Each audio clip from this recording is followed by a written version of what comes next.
मेहंदी रचे हाथ रुला देने वाली एक प्रेम कहानी। मेहंदी लगा कर रखना, डोली सजा कर रखना, आएंगे तुझको लेने गोरी तेरे सजना। हॉल में यह गाना बज रहा था। अपनी सखियों के बीच घिरी मेहुल के हाथों पर मेहंदी लग रही थी। साथ में उसकी सहेलियां उसे छेड़ भी रही थी, जिसे सुनकर मेहुल का चेहरा शर्म से लाल हो रहा था। मेहुल रोहित के सपनों में खोई हुई थी। तभी मेहंदी लगाने वाले की आवाज़ सुनकर मेहुल सपनों के संसार से बाहर निकल आई। वह कह रही थी कि मेहंदी के रंग को और गहरा करने के लिए लौंग का धुआं हाथों पर ले लेना, तो मेहंदी का रंग और भी गहरा हो जाएगा। वास्तव में मेहुल के हाथों में मेहंदी का रंग बहुत गहरा रचा था। उसने अपनी सबसे प्यारी सहेली से कहकर अपने हाथों की मेहंदी की फ़ोटो खिंचवाकर रोहित को भेज दी और साथ में मैसेज भेजा कि इसमें अपना नाम ढूंढ कर दिखाओ। उधर से जवाब आया, क्या इन हाथों पर ही हमारा नाम लिखा है? मेरा नाम तो तुम्हारे रोम रोम पर लिखा है। मैसेज पढ़कर मेहुल स्वयं से ही शर्मा गई। दूसरे दिन नियत समय पर बारात दरवाजे पर आ गई। शादी की सभी रस्में पूरी हुईं और विदाई की बेला आ गई। विदाई के समय मेहुल का रो रो के बुरा हाल था। उसकी यह दशा रोहित से देखी नहीं जा रही थी। मेहुल के माता पिता ने मेहुल का हाथ रोहित के हाथ में देकर कहा, बेटा, आज हम अपने जिगर के टुकड़े को तुम्हें सौंप रहे हैं। आज से यह तुम्हारी अमानत है। रोहित ने कहा, आप लोग चिंता ना करें, अब मेहुल की खुशियों का ध्यान मैं रखूंगा। आपको कभी शिकायत का मौका नहीं मिलेगा।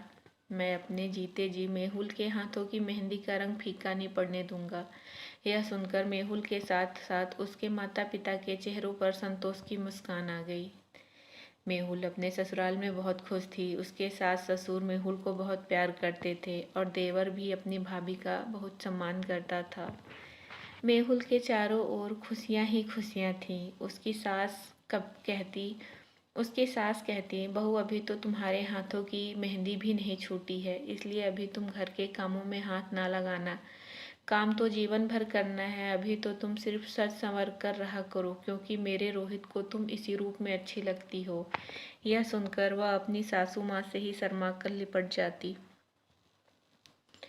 मेहुल को यह सब सपना लगता। वह सोचती, क्या किसी का ससुराल इतना अच्छा होता है? वह अपने ससुराल में इतनी खुश थी कि वह अपने मायके को भी भूल गई थी। देखते देखते 3 महीने कैसे बीत गए उसे पता ही नहीं चला। आज सुबह से ही उसके ससुराल में चहल पहल थी, क्योंकि आज रोहित का जन्मदिन था। रसोई घर से खाने की खुशबू आ रही थी। घर में शाम को इसी खुशी में एक छोटी सी पार्टी रखी गई थी।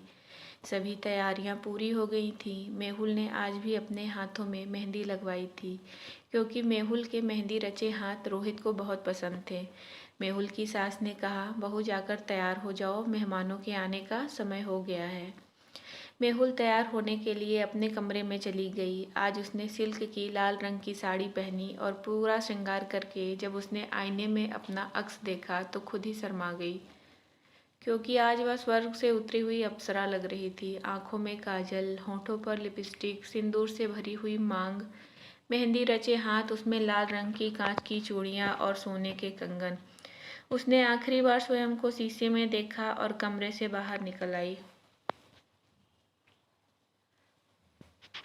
जब वह हॉल में दाखिल हुई तो सब उसे एकटक निहारते रह गए।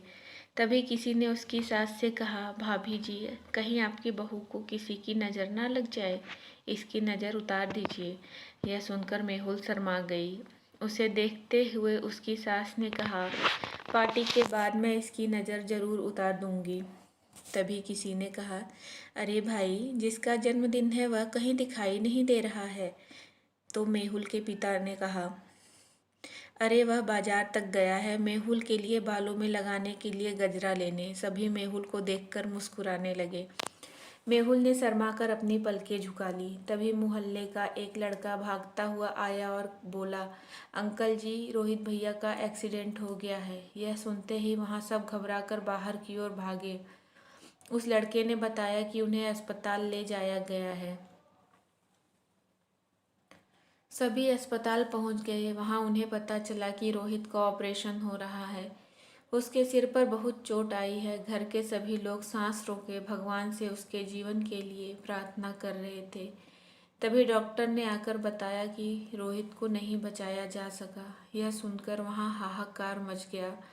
मेहुल के सास ससुर बिलख बिलख कर रोने लगे। उसके देवर का भी बुरा हाल था। पर रोहित की मौत का समाचार सुनकर भी मेहुल की आंखों में आंसू नहीं थे। वह जैसे जड़ हो गई थी। उसी हालत में सब उसे घर लेकर आ गए। सबने उसे रुलाने के लिए बहुत जतन किए, पर वह पत्थर की मूर्ति की तरह बैठी रही। रोहित के अंतिम यात्रा की तैयारी पूरी हो गई। सब कहने लगे कि मेहुल को भी रोहित के अंतिम दर्शन करवा दो। जब कुछ पड़ोस की औरतें उसके पास गई तो वह शून्य में एकटक देखते हुए मुस्कुरा रही थी। सभी आपस में बातें करने लगी, कैसा कलयुग आ गया है। पति की मौत पर भी आजकल की औरतें आंसू नहीं बहाती, बल्कि उसकी मौत पर हंसती हैं। यह सुनकर सबने मेहुल की ओर देखा। सचमुच उसके चेहरे पर एक मुस्कान थी। उसके घर वाले यह देखकर आश्चर्य में पड़ गए कि जो मेहुल रोहित के शरीर पर लगी एक खरोंच देखकर रोने लगती थी, वह आज रोहित की मौत पर हंस रही है। उन्हें यह सब देखकर बड़ा अजीब लग रहा था। उन्हें विश्वास नहीं हो रहा था कि मेहुल ऐसा कर रही है। तभी एक औरत ने नफरत से मेहुल के कंधे को पकड़ते हुए कहा कि पहले अपने पति का अंतिम दर्शन कर लो, फिर मुस्कुराना। पर यह क्या? उस औरत के छूते ही मेहुल का निर्जीव शरीर एक तरफ लुढ़क गया। यह दृश्य देखकर वहां उपस्थित लोगों के मुंह से चीख निकल गई। सभी को अपनी आंखों पर विश्वास नहीं हो रहा था। आज मेहुल भी अपने रोहित के साथ अनंत यात्रा पर निकल गई थी। उसने आज यह साबित कर दिया था कि उसके मेहंदी रचे हाथों के साथ साथ उसके रोम रोम पर भी सिर्फ रोहित का ही नाम लिखा हुआ है। आज उस घर से दो प्रेमियों की अर्थी एक साथ उठी। ऐसा गहरा और अनोखा प्रेम देखकर वहां उपस्थित सभी लोगों की आंखों से गंगा जमुना बह रही थी। ऐसा दर्दनाक दृश्य देखकर ईश्वर की आंखें भी नम हो गई होंगी, क्योंकि आज एक सुहागन अपने हाथों में मेहंदी से खिले अपने पति के नाम को उसी से ढूंढवाने के लिए उसके साथ स्वर्ग तक चली गई थी। तो दोस्तों, आपको ये प्रेम कहानी कैसी लगी? अगर अच्छी लगी तो प्लीज़ मेरे चैनल को सब्सक्राइब करें, मेरे वीडियो को लाइक करें और ज़्यादा से ज़्यादा शेयर करें। धन्यवाद।